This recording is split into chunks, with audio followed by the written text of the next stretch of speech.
ఒక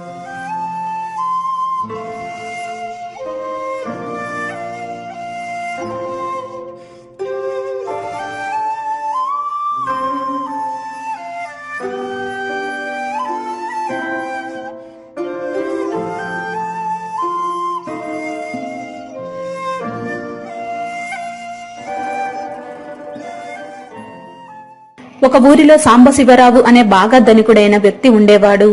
పేదవాళ్లకు అధిక వడ్డీలకు డబ్బులిస్తూ ఇంకో పక్క తనకున్న 60 ఎకరాల మాగాణి భూమిని వ్యవసాయం చేస్తూ నిరంతరం డబ్బు గురించే ఆలోచిస్తూ ఎంతో ఆస్తి కూడబెట్టాడు. అయినా అతనికి ఇంకా సంపాదించాలని ఉండేది. అతడి భార్య శారదకు మాత్రం భర్త డబ్బు పిచ్చి చూస్తే కంపరం వేసేది. పిల్లా జల్లా లేరు, ఎందుకింత డబ్బు పోగేయటమని భర్తతో తరచూ వాదిస్తుండేది. అయినా సాంబశివరావు భార్య మాటలు పెడచెవిన పెట్టేవాడు. భార్యను కూడా సరిగా పట్టించుకునేవాడు కాదు. ఎప్పుడో పొద్దున పోయి తన దగ్గర డబ్బు అప్పు తీసుకున్న వారి దగ్గర నుండి వడ్డీ చక్రవడ్డీలు వేసి డబ్బు వసూలు చేసి మళ్లీ రాత్రి ఎప్పుడో ఊరంతా నిద్రపోయాక ఇంటికి వచ్చేవాడు.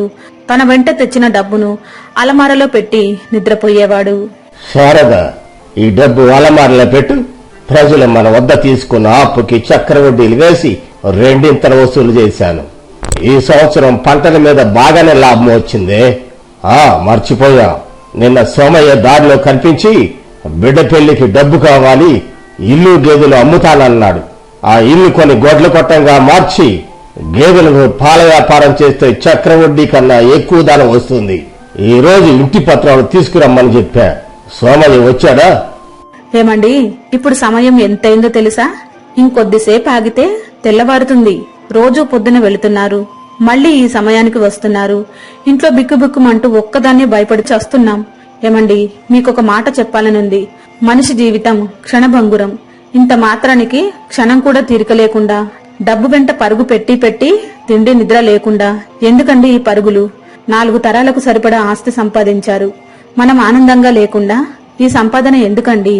నా మాట విని ఇకనైనా మీ పరుగు ఆపి మీరు మనశ్శాంతిగా ఉన్న 4 రోజులు ఆనందంగా ఉందామండి.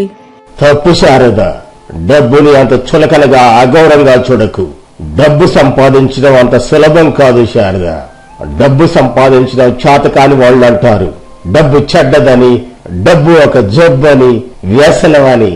కానీ ఈ ప్రపంచాన్ని శాసించే ఏకైక శక్తి ఆ డబ్బే. నా దృష్టిలో డబ్బు లేనివాడు ఎందుకు పనికిరాడు. రోజు నా దగ్గరకు ఆ అవసరం వచ్చింది, ఈ అవసరం వచ్చింది అంటూ ఎంతో మంది డబ్బు కోసం వస్తుంటారు, బతిమలాడుతుంటారు. ఎందుకు? వారి దగ్గర డబ్బు లేకపోబట్టే కదా, పేదవారు కాబట్టే కదా. మనిషి పుట్టింది మొదలు సత్యంత వరకు డబ్బు తప్పనిసరి శారద. పేదవాళ్ల అవసరం మనకు డబ్బు సంపాదించి పెడుతుంది. ఇవన్నీ నీకు అర్థం కాదులే గాని త్వరగా అన్నం పెట్టు. అలా భార్య శారద డబ్బు శాశ్వతం కాదని, సరిపడిన అంతవరకే డబ్బు సంపాదించాలని, డబ్బుకు బానిసైపోవద్దని, వేళకు ఇంటికి రమ్మని, ఆరోగ్యం కాపాడుకోమని ఎన్నిసార్లు చెప్పినా గాని భర్త సాంబశివరావు లెక్క చేసేవాడు కాదు. డబ్బు ఉండబట్టే మీరు హాయిగా ఉన్నారని భార్య మాటలని కొట్టివేసేవాడు. పాపం భార్య ఏమీ చేయలేక భర్త ఏదో ఒక రోజు మనుషుల విలువ తెలుసుకుంటాడని మౌనంగా ఉండేది. ఏందన్నా సోమన్న, ఒక్కడే కూర్చొని బాధపడుతుంది. రోజు పక్కన నలుగురు పెట్టుకుని నవ్వుతూ సరదాగా మాట్లాడతాగా. ఇవాళ ఏమైందా? ఒంట్లో బాగోలేదా? ఒంట్లో కాదు లచ్చయ్య, మనసు బాగోలేదురా. ఇంట్లో ఎదిగిన బిడ్డను ఒక అయ్యే చేతిలో పెడితే నా బాధ్యత తీరిపోద్ది అనుకుంటే నా దగ్గరేమో డబ్బులు లేకపోయా. కూలి పని మీద వచ్చిన డబ్బులు తిండి ఖర్చులు కూడా సరిపోవటం లేదురా. ఒక పక్క పెళ్లిడికి వచ్చిన బిడ్డను చూస్తే అన్నం కూడా సహించటం లేదురా. డబ్బుల కోసం సాంబశివరావు దగ్గరికి పోతే ఇల్లు గేదెలు తాకట్టు పెట్టమంటున్నాడు.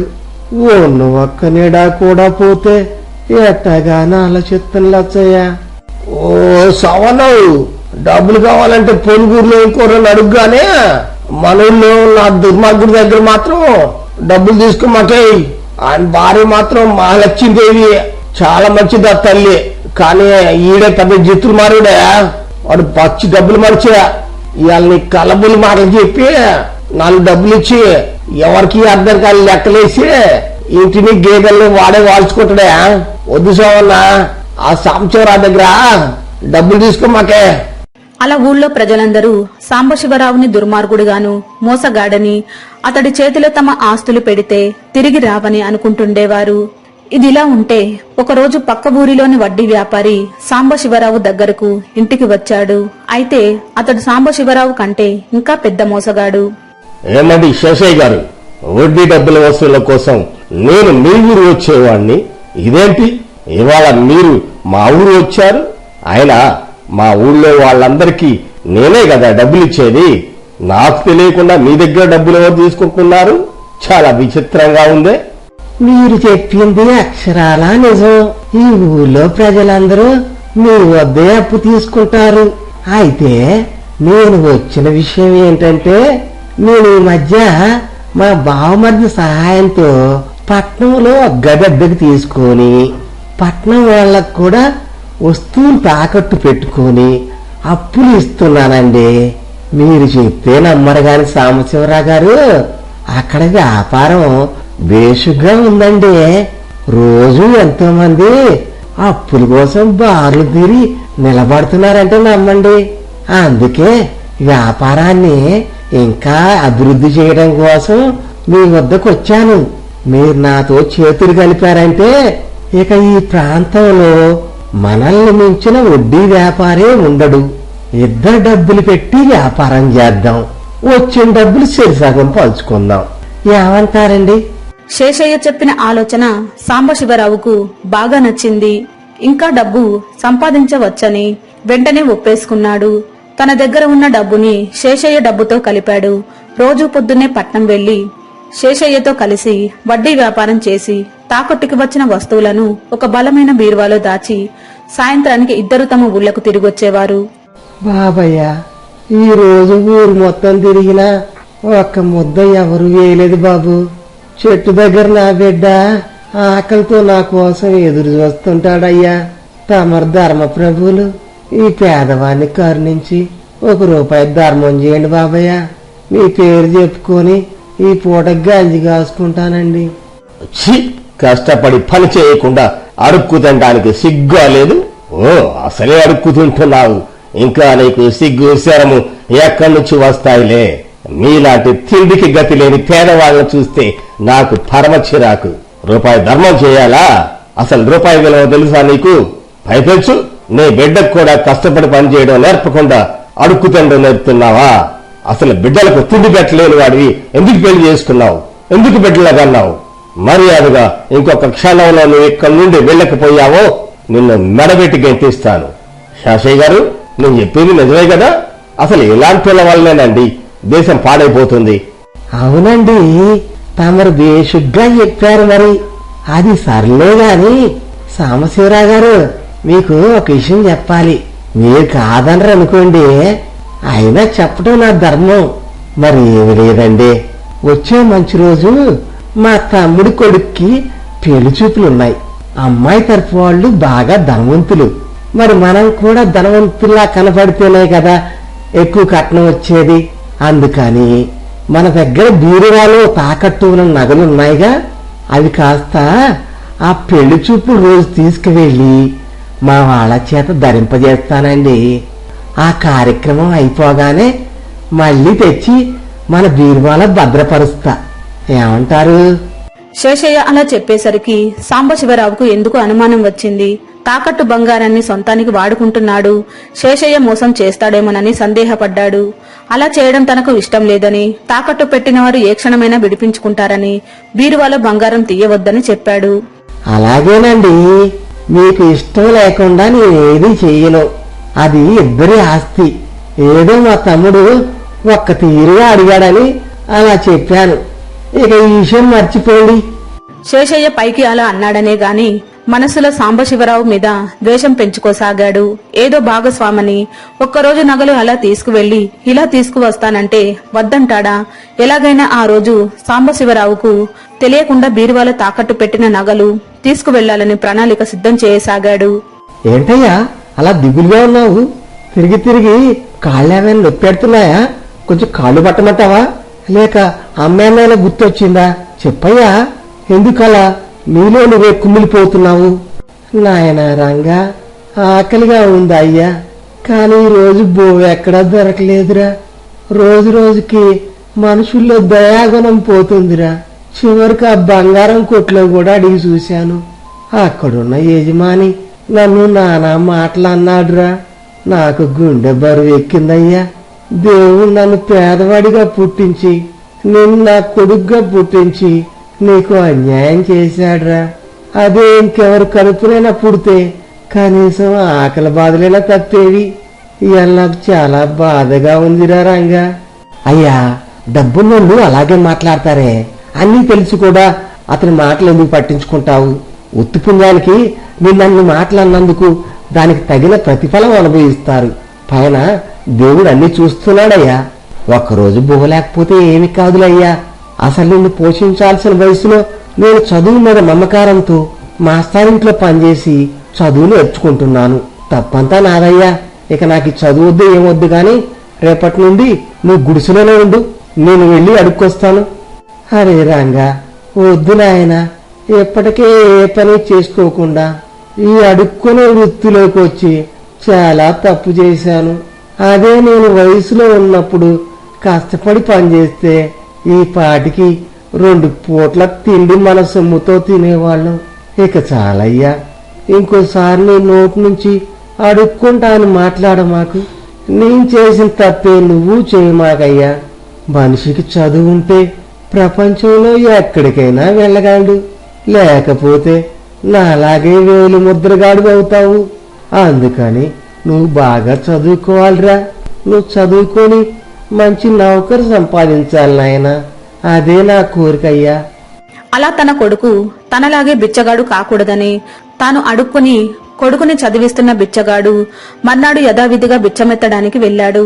ఇదిలా ఉంటే పట్నం వెళ్తున్నానని వెళ్లిన సాంబశివరావు రాత్రి వరకు తిరిగి రాకపోయేసరికి భర్త కోసం తెల్లవార్లు ఆందోళనతో ఎదురు చూస్తూ గడిపింది. ఓ శారదమ్మ గారు, పిలిచారంటే ఏంటంటే కొట్టుకాడికి ఏమైనా పోయిరమ్మంటారా? లచ్చయ్య, ఏం చెప్పమంటావురా?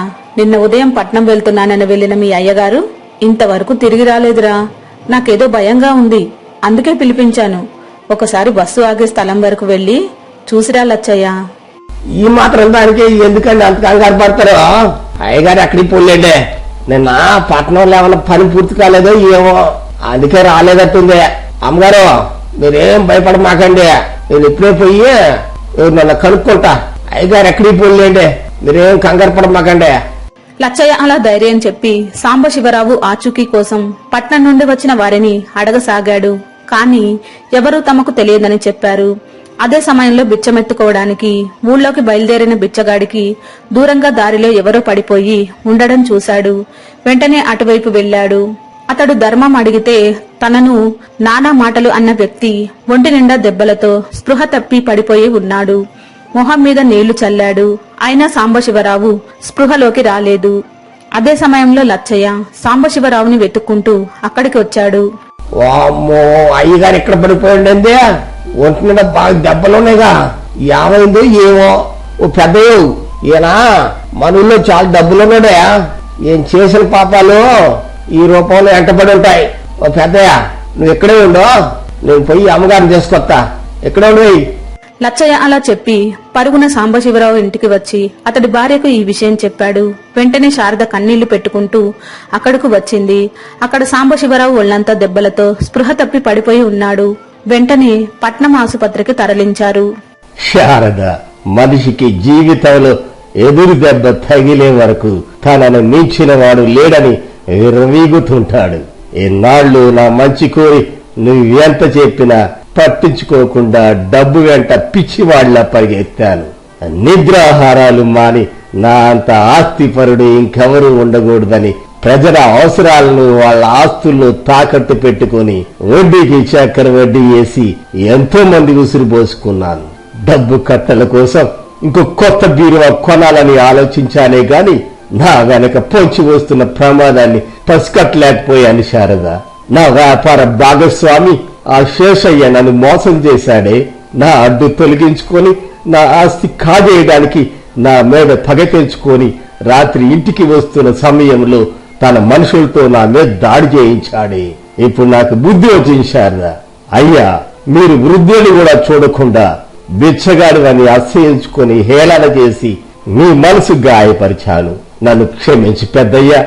లచ్చయ్య, నీ మేలు కూడా మరవలేనయ్యా.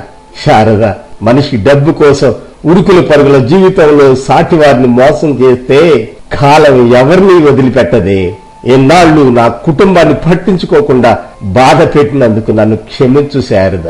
ఇక నాకు ఏ డబ్బు వద్దు. నా డబ్బు అంతా పేదవాళ్లకు పంచిపెడతానే. అలా సాంబశివరావులో మార్పు వచ్చి అలా ఆ వృద్ధుడి వివరాలు అడిగి కొడుకుని చదివించడానికి తాను బిచ్చమెత్తుకుంటున్నాడని తెలుసుకుని అతడి కొడుకు దత్తత తీసుకుని ఉన్నత చదువులు చదివించాడు. బిడ్డ పెళ్లి చేయలేక ఇబ్బంది పడుతున్న సోమయ్య కూతురితో వివాహం జరిపించాడు. తన ఆస్తిలో ఎక్కువ భాగం పేదవారికి ఊరి బాగు కోసం బదులు కట్టించాడు. నీటి వసతి కల్పించాడు. అన్నదానాలు చేశాడు. ఆ ఊళ్ళో ప్రజలందరూ సాంబశివరావుని ఎంతో అభినందించారు.